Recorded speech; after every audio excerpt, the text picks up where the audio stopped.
The envelope was sitting right on my dinner plate when I walked in. White, unsealed, my name printed across the front in that cheap font I immediately recognized from the label maker belonging to my mother-in-law, Gloria. I stood right there and tore it open. Inside was an invoice, Morrison Family Properties. Monthly rent, amount $1,500. Tenant Malene Morrison. A rent for the exact apartment I was currently standing in, the apartment I had bought with my own blood, sweat, and tears 5 years ago. 8 people sat around the dining table staring at me. The air in the room thickened, and then a sound broke. The silence, clink, the sound of Gloria's solid gold bracelet hitting her wine glass. Well, she said, her voice slow and patronizing. Are we going to discuss this like adults? I lowered my eyes, folded the invoice in half, smoothed the crease, tucked it into my purse, and then I looked up, looked her dead in the eye, and smiled. A weightless smile, because in that exact moment, I knew exactly what I was going to do. What I did next threw my marriage into the garbage.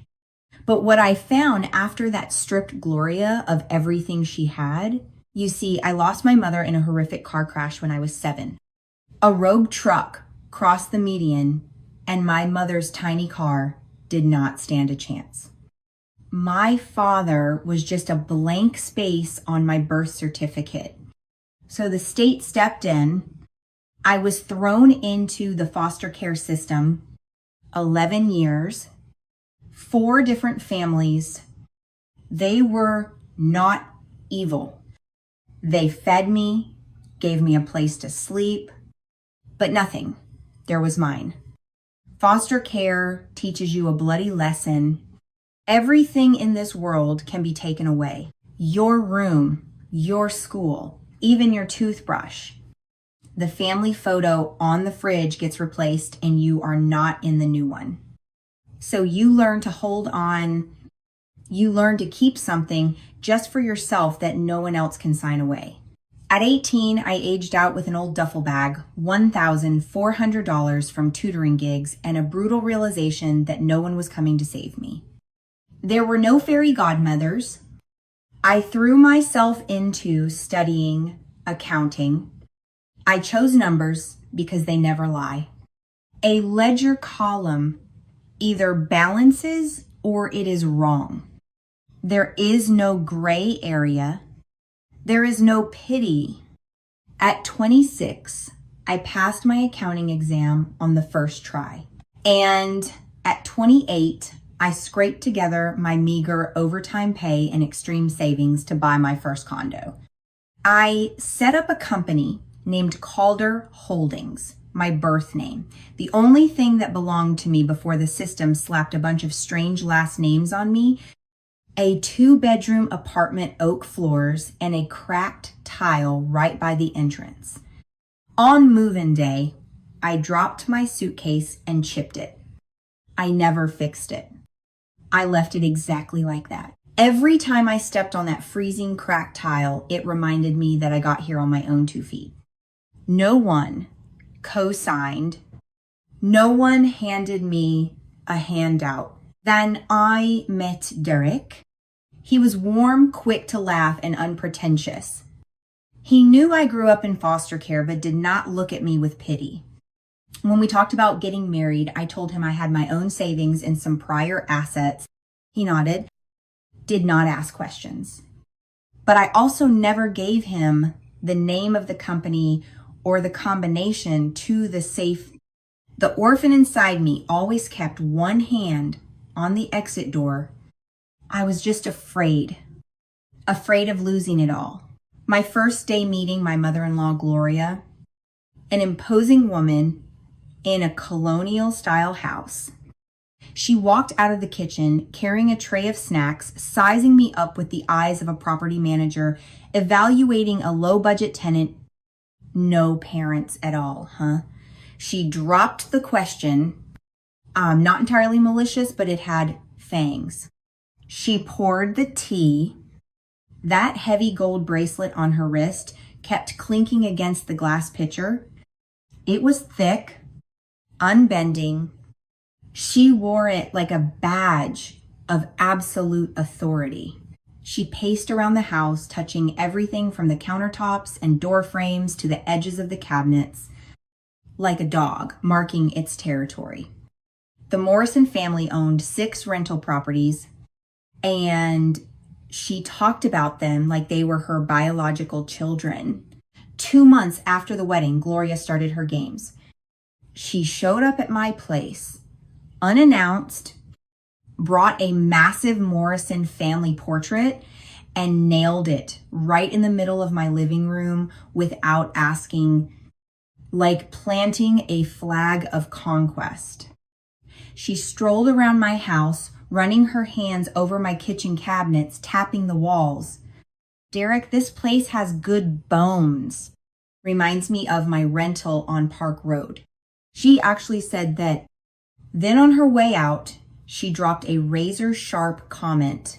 When your father and I set you 2 up here, I assumed you would at least maintain the fixtures. Set us up.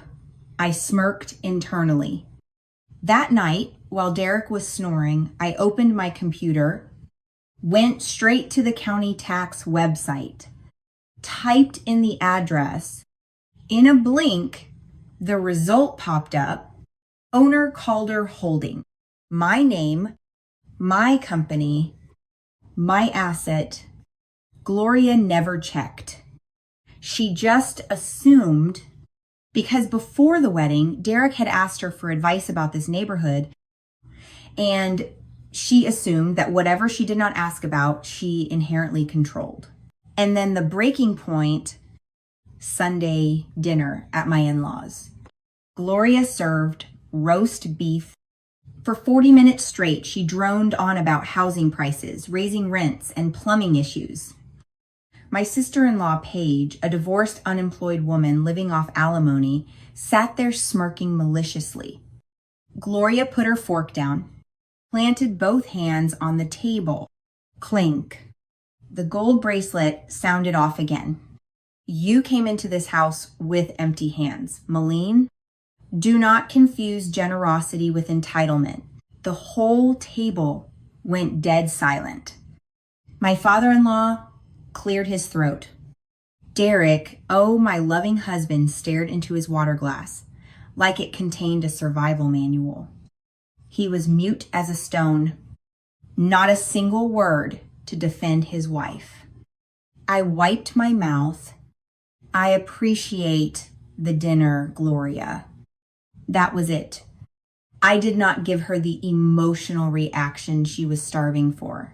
3 days later, the summons, the judgment dinner, and that was when she tossed that damn envelope onto my plate. This invoice is past due, she said coldly. But I wanted to handle it properly. Malene has been living in a Morrison family property for 5 months, rent-free. That is not how this family operates. Everyone contributes. Must be nice, Paige sneered. Dumb luck. I looked at Derek. His face was beet red, but his lips were sealed shut. His cowardice was even more repulsive than the fake invoice. This is a family matter. Gloria finalized, you are not family. You are a tenant. Tenant? That word smacked me in the face. Not a daughter-in-law. Not Derek's wife. A tenant. Fine. The next day, I threw myself into what I do best, tracing the money. I borrowed the family trust accounting ledger from my father-in-law under the guise of double-checking some tax issues. My father-in-law was a gentle, almost naive man. He handed all property management over to his wife. He gave me the ledger without a shred of suspicion. I stayed up all night. 4 of the 6 rental properties had clean cash flows going straight into the family account. Everything matched. But the other two, the house on Elm Street and the one on Oakwood, not a single dime had been recorded for the past 8 years. A complete void. But I had driven past them. The lights were on. There were kids' bikes on the porch. Welcome mats. People lived there. They were paying rent every single month, $2,000 a month. 8 years. A quick mental calculation brought the number to nearly $200,000. Where did the money vanish to?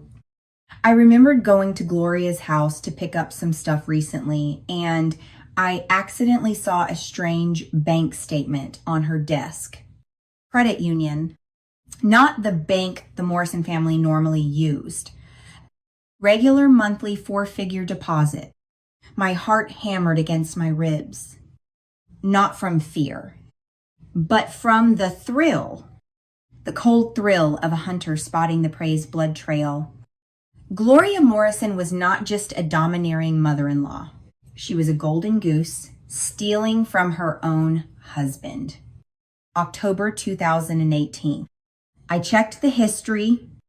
That was the exact month my father-in-law was hospitalized for a near-fatal illness.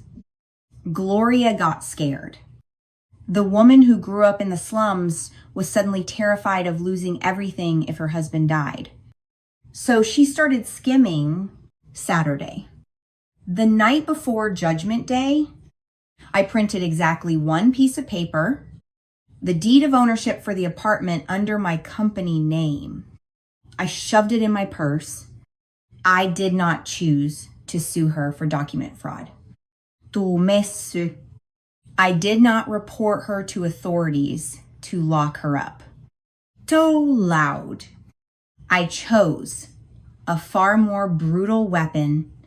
The naked truth served right in the middle of the family dinner table. Sunday, 5 p.m. The same faces around the table. Gloria wore a crisp navy dress. She smiled smugly, sliding a pre-printed lease agreement toward me. Sign it. First and last month, deposit. I picked up the contract. The room held its breath. I set it down.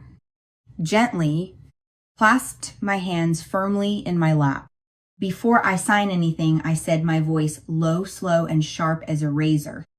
I want to clarify one thing. The apartment in Deworth is not a Morrison family asset. It is under Calder Holdings, my company. I bought it with my own money 5 years ago. It has never been part of this family trust. I am not your Tenant Gloria. I am the owner. Clink. The gold bracelet on Gloria's wrist froze. Every movement in the room turned to ice. Paige dropped her jaw. My father-in-law opened his eyes wide. You are a fraud, Gloria hissed, desperately trying to salvage her last shred of dignity. You do not have any money. Everyone in this house contributes. And then let us talk about contributions. I cut her off, still not raising my voice. Speaking of where the money goes, I want everyone here to see the full picture. I looked straight into my father-in-law's eyes. Richard, 4 out of the 6 properties are sending rent to the trust account. Correct. He nodded unconsciously. Yes. I let one beat of silence pass. Deadly silence. Then I delivered the killing blow. So, Gloria, can you tell Richard where the rent money from Elm Street and Oakwood has been going for the last 8 years? Because it has not seen the inside of the family account, the room shattered. Not a loud explosion, but the sound of ice cracking from the bottom of a frozen lake. My father-in-law turned to look at his wife, not with anger, but with the utter bewilderment of a man who just realized his entire life was a scam. Gloria, he called her name. She opened her mouth, then snapped it shut. Her hand grabbed the gold bracelet, gripping it so hard her veins bulged like it was her only life preserver. "You bitch! You are lying," she roared. "I built this family. I deserve it. I grew up with nothing." I stood up, calmly smoothing my shirt. "I built my own house, but you took what belonged to others and still could not get enough. Elm Street, $1,200 a month. Oakwood, $800, $2,000 every month for 8 solid years. Nearly $200,000. I looked at Richard. It is all on the public records. You can check it yourself tomorrow morning. I highly recommend hiring an independent auditor." Then I turned and walked away. Derek picked up the lease on the table and ripped it in half. That sound was music to my ears. But it was too late, buddy. I drove home, alone, stepped on the freezing cracked tile by the door. The smell of cheap machine coffee wafted up. It smelled amazing. I did not cry. I did not celebrate. I just sat there, soaking in the absolute silence of someone who had just spoken the most brutal truth. Weeks later, the independent audit results came out: $187,400. Almost a perfect match to the number in my head. Richard did not sue his wife, but he stripped her of all management rights, froze the accounts, and hired a new lawyer. Gloria's power was entirely gutted. She still wore that gold bracelet, but it no longer made that arrogant clinking sound. Derek and I divorced. No screaming matches, no broken dishes. Just the exhausting realization that he had spent his whole life being loyal to the wrong person. I do not hate Gloria. I understand her. She was terrified of poverty just like me. But the difference is I built my floor with my own 2 hands while she built hers on the backs of others. And when it all collapsed, it crushed the very people who trusted her the most. The safest home is the one where no one else can demand the keys